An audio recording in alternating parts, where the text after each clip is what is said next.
All physical and chemical changes are accompanied by energy changes, mostly in the form of heat. In other words, reactions will either absorb or release heat energy. Some are obvious, like combustion reactions that emit heat and light energy. But some are not so obvious, like rusting of nails. But all of them are accompanied by heat changes. In order to understand these heat changes, let us first understand something called enthalpy. Enthalpy is the heat content of a chemical and is denoted with the letter H. All substances contain a certain amount of enthalpy, which is the total internal energy. But it is not possible to experimentally determine or measure the enthalpy of a substance.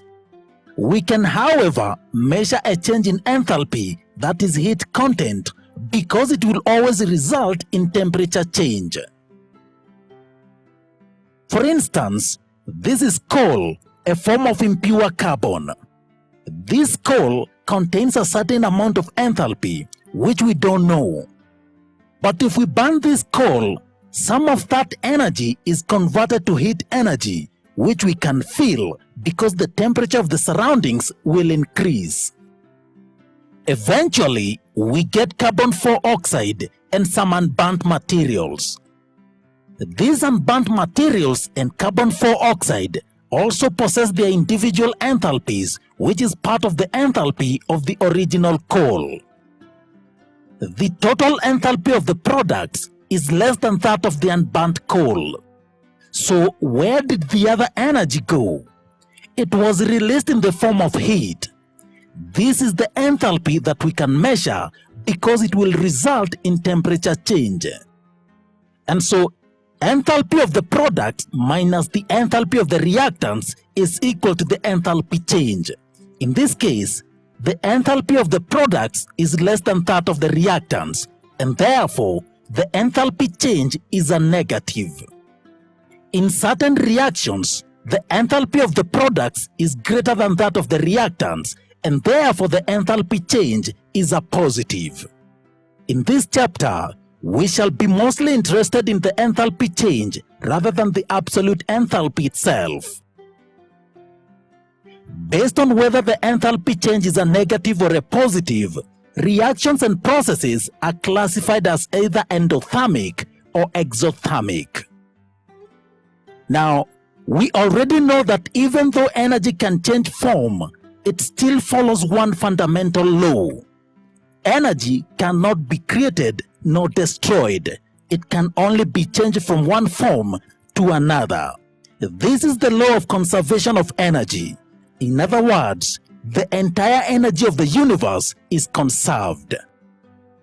When physical or chemical changes occur, they are generally accompanied by transfer of energy. In order to understand better the energy changes taking place during a reaction, we need to define two parts of the universe: the system and the surroundings. The system is the specific portion of matter in a given space that is being studied during an experiment or an observation. The surroundings is everything else in the universe that is not part of the system. Let us consider this illustration where the universe is represented as the system and the surroundings. The system is this specific part of the universe that is of interest to us. In this case, the system is the block of ice. The rest of the universe outside the ice block is the surroundings. We can go further and have a microscopic view of the system, which is basically water molecules strongly held together by attraction forces. During most processes, energy is exchanged between the system and the surroundings. When we talk about energy changes, we talk about the energy change of the system and not the surroundings. It is very important to get that. Unfortunately, we cannot be able to measure the energy change of the system directly. So we measure the energy change of the surroundings.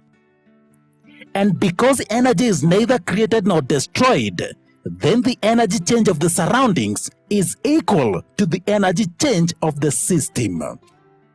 In other words, if the system loses a certain amount of energy, that same amount of energy is gained by the surroundings. And if the surroundings lose a certain amount of energy, then that same amount of energy is gained by the system. So an energy gained by the surroundings means an energy loss by the system. A chemical or physical change is endothermic if heat is absorbed by the system from the surroundings. In the course of an endothermic process, the system gains heat from the surroundings. Therefore, the energy of the surroundings decreases while that of the system increases. And so the temperature of the surroundings decreases. Let us consider our illustration. Heat comes from the surroundings into the system. This heat energy is applied to the water molecules, which vibrate more vigorously and overcome the forces of attraction, and the ice melts. So water molecules in liquid water contains more energy than the same molecules in ice. And so, in an endothermic process, the final enthalpy of the system is larger than the initial enthalpy. Enthalpy change is equal to final enthalpy minus the initial enthalpy, and therefore the enthalpy change is a positive.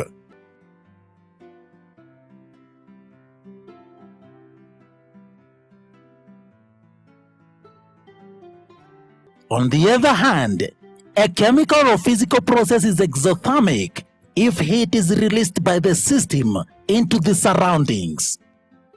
In the course of an exothermic process, the surroundings gain heat from the system.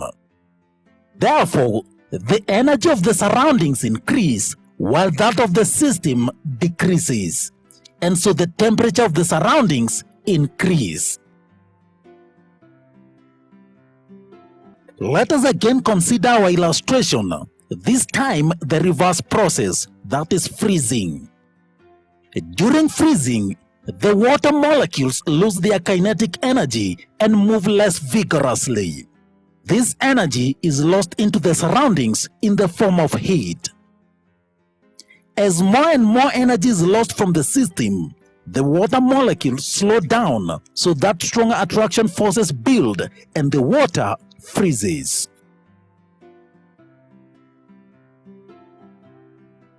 So in an exothermic process, the final enthalpy is less than the initial enthalpy.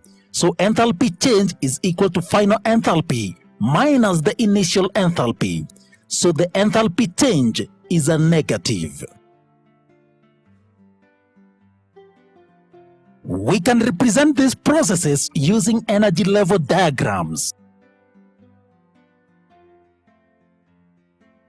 On the x-axis, we have the reaction progress, and on the y-axis, we have the energy in kilojoules. For the melting process, we start with ice water. We put in some energy, and therefore the enthalpy change is a positive to get liquid water.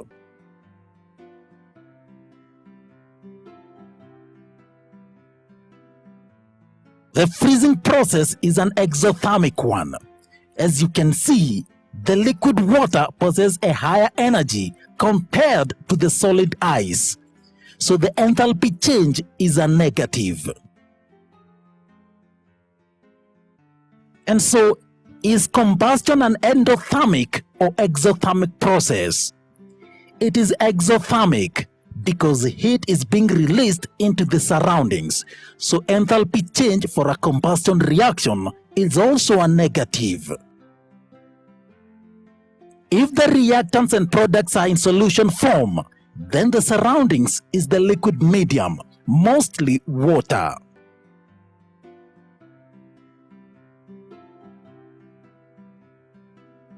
For example, when a compound is dissolved in water, it involves exchange of heat. This is known as heat of solution. Some dissolve with the evolution of heat, and this causes an increase in temperature of the water. So it's an exothermic dissolution. Others require heat for dissolution, and this causes lowering of temperature of the water. So it's an endothermic dissolution. We shall try 3 dissolutions and see which ones are endothermic and which ones are exothermic. We need water, sodium hydroxide, ammonium nitrate, and sodium chloride. First, we note the temperature of the water. It's 20 degrees Celsius. We add water to the first beaker and then add sodium hydroxide. Stir the mixture well and then note the temperature of the solution. The temperature is about 48 degrees Celsius. Repeat the same for ammonium nitrate and again take the temperature. It's 8 degrees Celsius. Add water to the third beaker and then add sodium chloride. Stir the mixture well and again note the temperature. It's about 18 degrees Celsius. We can summarize the results in the table here. We see that the dissolution of sodium hydroxide is highly exothermic. A lot of heat is given out. The dissolution of ammonium nitrate turned out to be an endothermic process. Heat is absorbed from water. For sodium chloride, there is only a small change in temperature, indicating only a minute change of heat during dissolution. We can represent this using energy diagrams as shown here. Endothermic and exothermic processes can be represented generally by these energy level diagrams. However, these diagrams are quite simplified and do not give the real events during chemical or physical changes. The truth is, all reactions involve both input and output of energy. In other words, they involve both endothermic and exothermic processes. And the description of a reaction as exothermic or endothermic is simply based on the overall or net change in energy. To understand this, let's consider bond breaking and bond formation in physical and chemical processes. Now, the energy of a substance is the energy stored in the bonds that hold the atoms and molecules together. Reactions involve breaking and formation of new bonds. Consider the formation of water from hydrogen and oxygen. A hydrogen molecule is made up of 2 atoms held by a single covalent bond. An oxygen molecule is formed by 2 atoms held together by a double covalent bond. These are the reactants. For a reaction to take place, these bonds must first break. The atoms then rearrange and new bonds are formed. And this is the general process for all chemical reactions. Break bonds, rearrange atoms, and form new bonds. Bond breaking requires input of energy, so it's an endothermic process. Bond formation releases energy, so it's an exothermic process. So, is the formation of water an endothermic or exothermic process? Well, it depends on which between the endothermic and exothermic process has a higher energy. We can find that out. First of all, notice that we had to add atoms in order to create 2 water molecules, and that is basically balancing the equation. The energy associated with chemical bonds is referred to as bond energy. It is given in kilojoules per mole. So we know the bond energy for a hydrogen-hydrogen bond is 431 kilojoules per mole. For oxygen-oxygen double bond is 495 kilojoules per mole, and for oxygen-hydrogen bond is 460 kilojoules per mole. Bond breaking process, which is the endothermic process. We have 2 moles of hydrogen-hydrogen bonds, so 2 times 431 will give us 862 kilojoules. We have 1 oxygen-oxygen double bond, so 1 times 495 will give us 495 kilojoules. That gives us a total of 1,357 kilojoules. Bond formation, we have 4 hydrogen-oxygen bonds. Bond formation, we have 4 oxygen-hydrogen bonds. So 4 times 460 will give us 1,840 kilojoules. So the enthalpy change for the reaction will be given by the bond breaking energy minus the bond formation energy. That is 1357 minus 1840. That will give us minus 483 kilojoules. This is the enthalpy change for formation of 2 moles of water. So to get 1 mole, we divide by 2, and that gives us 241.5 kilojoules per mole. We can then represent this process in an energy level diagram shown here. This diagram can at times be represented with a smooth curve like this one.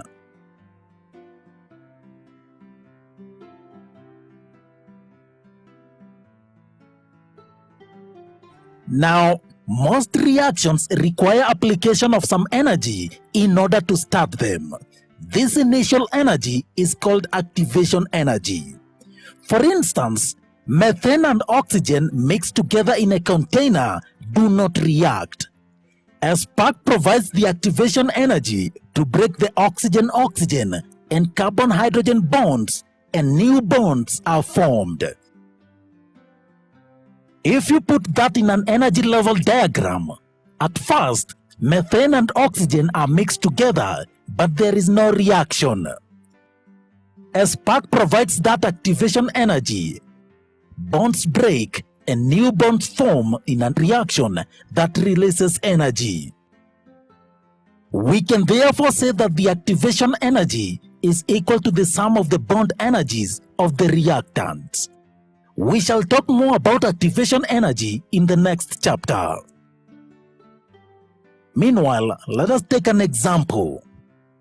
Calculate the enthalpy change for the following using the average bond energies, assuming all compounds are in gaseous form. Let's start with bond breaking. We have carbon-hydrogen bonds, and they are 1, 2, 3, 4. Bond enthalpy for a carbon-hydrogen bond is equal to 413 kilojoules per mole. So for 4 moles, we have 4 times 413, and that gives us 1,652 kilojoules. For the oxygen-oxygen double bond, there are 2 of them. The bond energy is 495 kilojoules per mole, and therefore for 2, we shall have 2 times 495, giving us 990 kilojoules. The total energy for bond breaking will be 2,642 kilojoules. And now bond formation. For bond formation, a carbon-oxygen double bond, there are 2 of them. The bond energy is 799 kilojoules per mole. So 2 times 799 will give us 1,598 kilojoules. And finally, we have 4 oxygen-hydrogen bonds. So 4 times 463 will give us 1,852 kilojoules. So the total energy for bond formation will be 1,598 plus 1,852, which will give us 3,450 kilojoules. The enthalpy change for a reaction is equal to the bond breaking energy minus the bond formation energy. That is 2,642 minus 3,450, which will give us minus 808 kilojoules. so it's an exothermic reaction. We can therefore write the equation for this reaction, including the enthalpy change. This is called a thermochemical equation.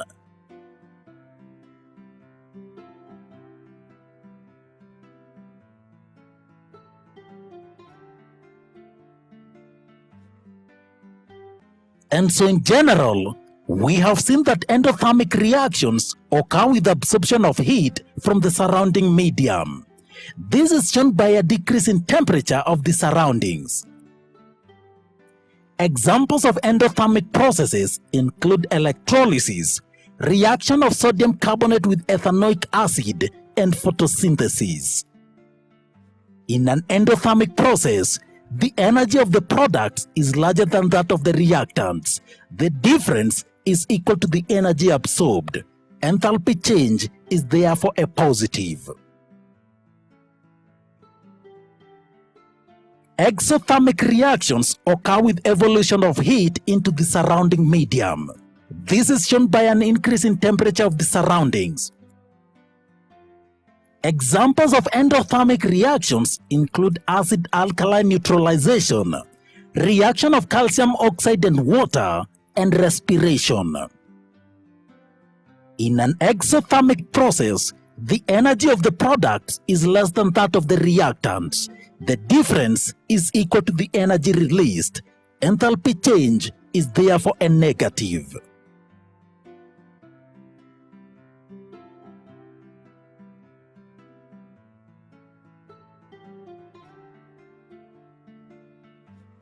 And now, let us perform an experiment to observe the energy changes during change of state. We take some ice cubes in a beaker and suspend a thermometer into the ice cubes. We note the temperature. It's 0 degrees Celsius. Heat the ice cubes and record the temperature after every minute. Keep stirring the ice-water mixture constantly so that the temperature is uniform throughout. We observe that the temperature remains constant at 0 degrees Celsius even though heat is being supplied. The temperature remains constant until all the ice melts to water at 0 degrees Celsius. Continue heating the water. We observe that the temperature is increasing. Record the temperature until the water starts boiling. Continue heating. The boiling water is converted to steam. We observe that the thermometer reading remains constant at 100 degrees Celsius, which is the boiling point of water. So we see that the temperature remains constant whenever there is a change of state. The heat energy supplied at this point is used to break the forces of attraction between the water molecules, and therefore there is no change in temperature. The amount of heat energy required to change a certain amount of solid into a liquid is called latent heat of fusion. If the amount of the solid is equal to 1 mole, then it is called the molar heat of fusion. The amount of heat energy required to change a given amount of liquid to a gas at constant temperature is called the latent heat of vaporization. If it's 1 mole of a liquid, then it's called the molar heat of vaporization.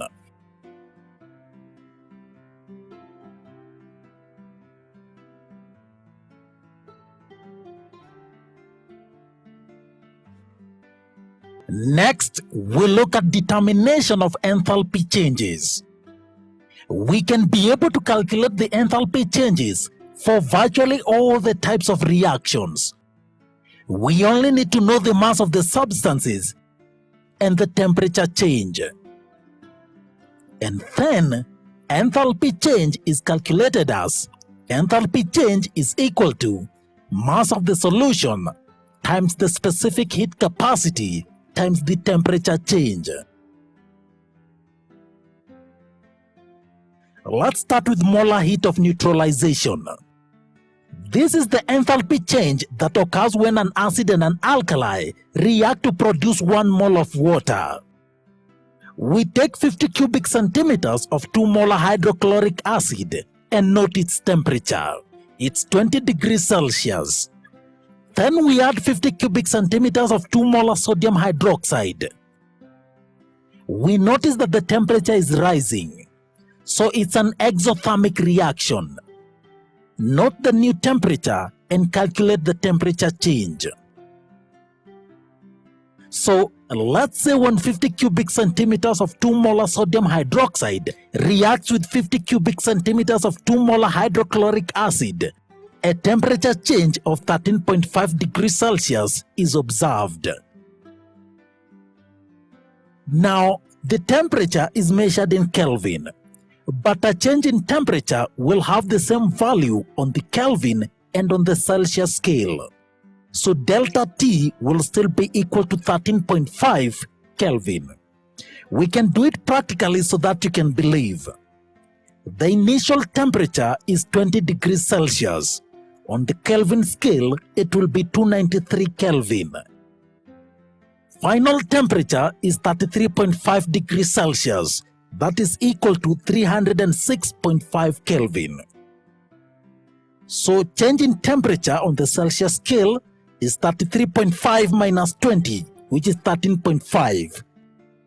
On the Kelvin scale, it is 306.5 minus 293, and that gives us the same answer, 13.5 Kelvin.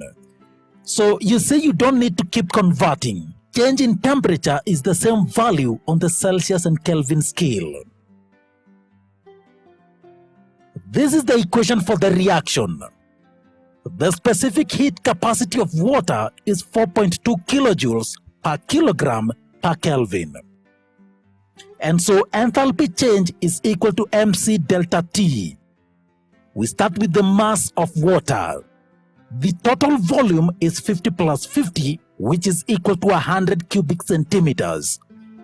Because the density of water is 1 gram per centimeter cube, then 100 cubic centimeters of water will be equal to 100 grams. We convert that into kilograms, and that will be equal to 0.1 kilograms.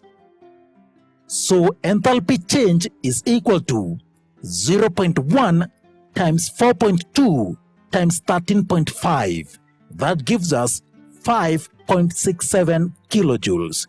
And because it's an exothermic reaction, we put a negative.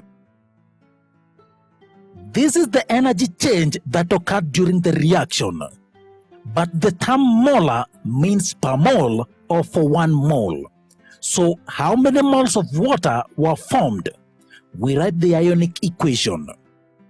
Only 1 mole of water was formed. So minus 5.67 kilojoules divided by 1 mole will give us minus 5.67 kilojoules per mole. And so the thermochemical equation will be as shown here.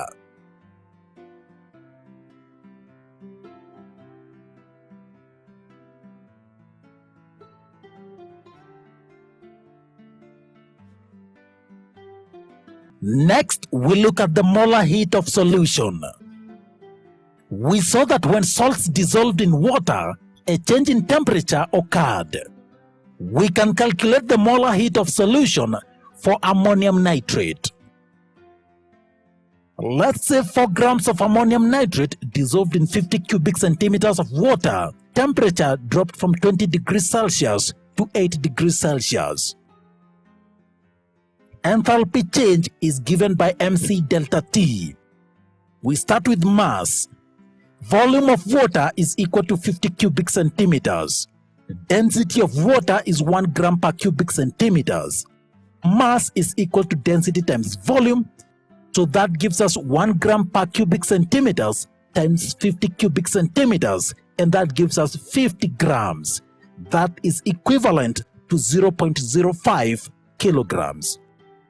Specific heat capacity is equal to 4.2 kilojoules per kilogram per Kelvin. Change in temperature is equal to 20 minus 8, which is 12. Enthalpy change is equal to 0.05 times 4.2 times 12. That gives us 2.52 kilojoules. it's an endothermic reaction, so it's a positive. That is the amount of energy absorbed in the reaction. But we need the molar heat. In other words, how much would it be if we had 1 mole of ammonium nitrate? We calculate the number of moles in 4 grams of ammonium nitrate. Molar mass of ammonium nitrate will be equal to 80 grams per mole. Number of moles is given by mass over the molar mass. That is 4 grams over 80 grams per mole. That gives us 0.05 moles. And so 0.05 moles absorb 2.25 kilojoules of energy.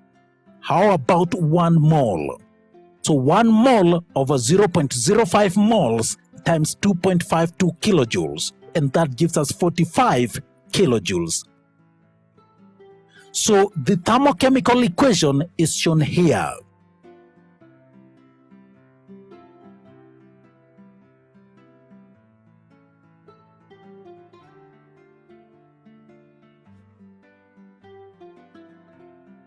Next is the molar heat of displacement.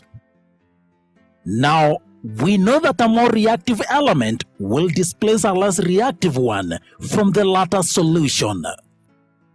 For instance, zinc will displace copper from a solution of copper 2 sulfate. This reaction too is accompanied by heat changes. We can therefore calculate the molar heat of displacement.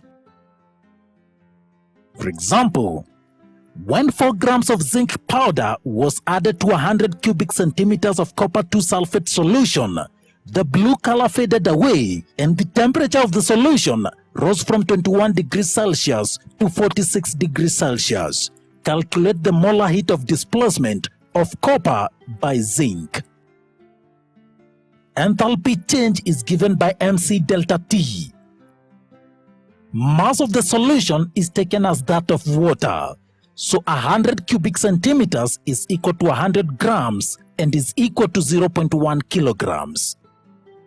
Specific heat capacity is 4.2 kilojoules per kilogram per Kelvin. Delta T is equal to 46 minus 21, which is 25. Enthalpy change is given by 0.1 times 4.2 times 25. That gives us 10.5 kilojoules. Because it's an exothermic reaction, we put a negative. Let us now calculate the molar heat.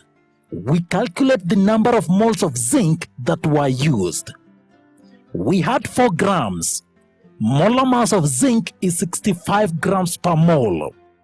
So the number of moles is equal to 4 over 65, and that gives us 0.06 moles. And so 0.06 moles liberated 10.5 kilojoules of energy. How about 1 mole? So we have 1 mole over 0.06 moles times 10.5 kilojoules, and that gives us 175 kilojoules. Again, put a negative. The thermochemical equation is shown here.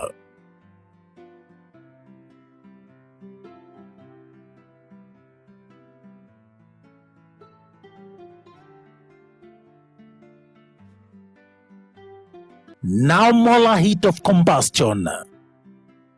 We cannot be able to measure directly the amount of heat released during a combustion process, but we can measure the amount of heat transferred to, say, water during the combustion of, let's say, ethanol. Let's perform an experiment. First, we weigh the ethanol in container and record the mass. Then we note the temperature of, say, 100 cubic centimeters of water. In this case, it's 24 degrees Celsius. Put the burner under the conical flask and light it. We wait until the temperature goes up to about 45 degrees Celsius. The temperature is now about 44 degrees Celsius. We turn off the flame. Weigh the remaining amount of ethanol and its container. The difference is the mass of the ethanol that was used. With that, we can now estimate the molar heat of combustion of ethanol. Let's say we have the following values. Initial mass is 24 grams, final mass is 23.75, and therefore the mass of the ethanol that was used is 0.25 grams. Initial temperature of the water is 24 degrees Celsius, and the final temperature is 44. Temperature change is 20. We calculate how much heat was absorbed by water. The assumption is that this is the same amount of heat that was released when the ethanol burnt. We are ignoring the losses of heat. So enthalpy change is equal to mc delta T. Mass of water is 100 grams, which is equal to 0.1 kilograms. Specific heat capacity is 4.2 kilojoules per kilogram per Kelvin. Delta T is 20 Kelvin. So enthalpy change is 0.1 times 4.2 times 20. That gives us 8.4 kilojoules. That is the heat energy that was transferred to water. And this is the same energy that was released by 0.25 grams of ethanol that burned. What if it was 1 mole? We find the molar heat. First, we calculate the number of moles in 0.25 grams of ethanol. Formula mass of ethanol is 46 grams per mole. Number of moles is 0.25 over 46, which gives us 0.005 moles. And so 0.005 moles evolved 8.4 kilojoules of energy. What if it was 1 mole?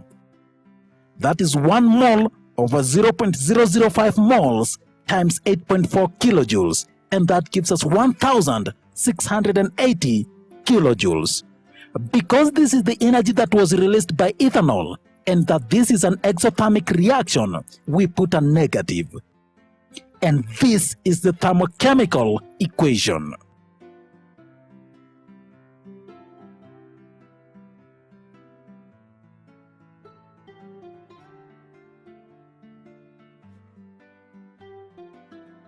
Next, we look at Hess's law. Now, a Swiss scientist, Germain Henry Hess, observed that the heat evolved or absorbed in a chemical process is the same whether the process takes place in one or several stages. This is known as the law of constant heat summation. Consider substance A being converted to B through this path, or A being converted to C first and then C to B. Either way, A has been converted to B. According to Hess's law, delta H is equal to delta H1 plus delta H2.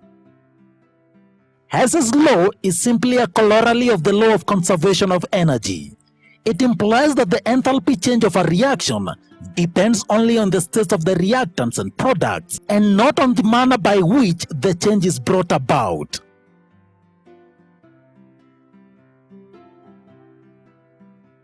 Consider the formation of carbon dioxide from carbon and oxygen. There are two ways in which this change can be brought about. A. Conversion of carbon to carbon dioxide. Or B. Conversion of carbon to carbon dioxide and subsequent oxidation of carbon dioxide to carbon dioxide. According to Hess's law, delta H is equal to delta H1 plus delta H2. Negative 393.5 kilojoules must be equal to negative 110.5 plus minus 283.0, and that is indeed true.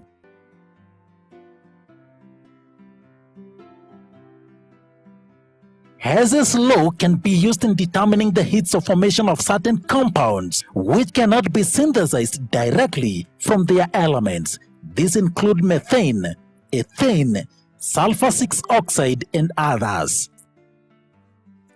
For example, let us consider the formation of sulfur 6 oxide. Direct formation of sulfur 6 oxide cannot happen, but we can convert sulfur to sulfur 4 oxide. We can also oxidize sulfur 4 oxide to sulfur 6 oxide. With these two thermochemical equations, we can calculate the heat of formation of sulfur 6 oxide. Delta H is equal to delta H1 plus delta H2. Negative 297.4 plus minus 97.9, and that gives us negative 395.3 kilojoules.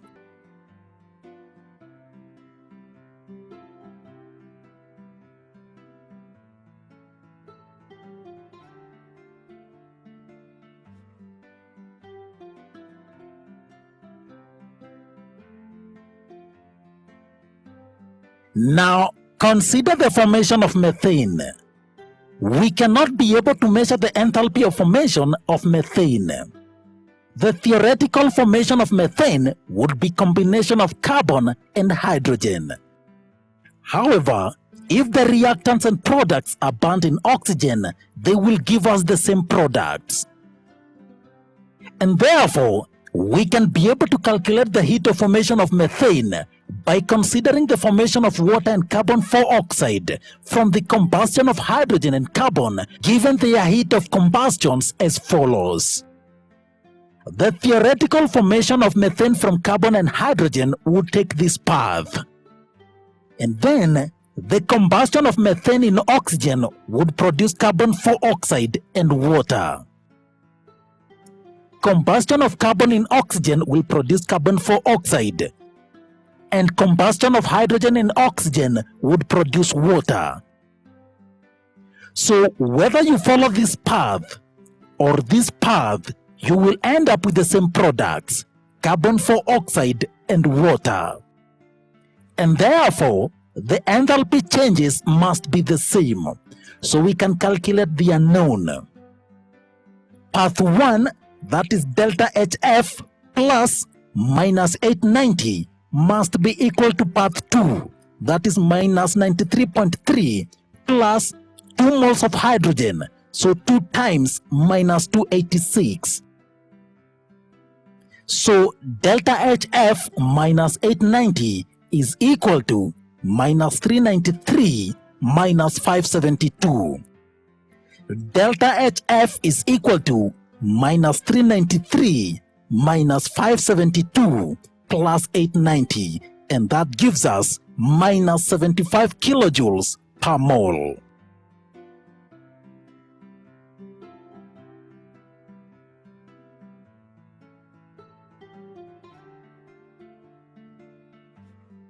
And finally, we look at the relationship between the heat of solution, hydration, and lattice energy. In Form 2, we saw how sodium chloride dissolves in water. First, the sodium chloride dissociates into sodium and chloride ions. These ions then become stabilized in water due to the polar nature of water. So the process of dissolving involves 2 stages, and each is accompanied by energy changes. We start with a 3-dimensional giant ionic lattice. This structure interacts with water to such an extent that the solid dissociates into monoatomic gaseous ions which scatter in all directions. This process requires input of energy called lattice energy. It's therefore an endothermic process.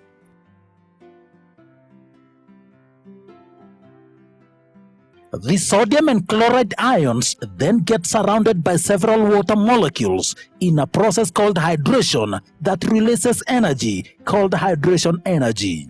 Hydration is an exothermic process.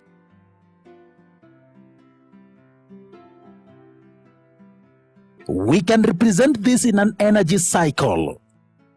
The enthalpy of solution is the sum of the lattice and hydration energies.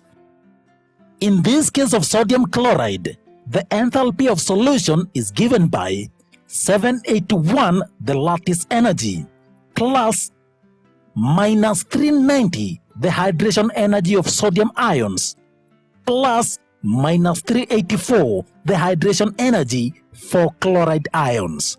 And that gives us plus 7 kilojoules per mole.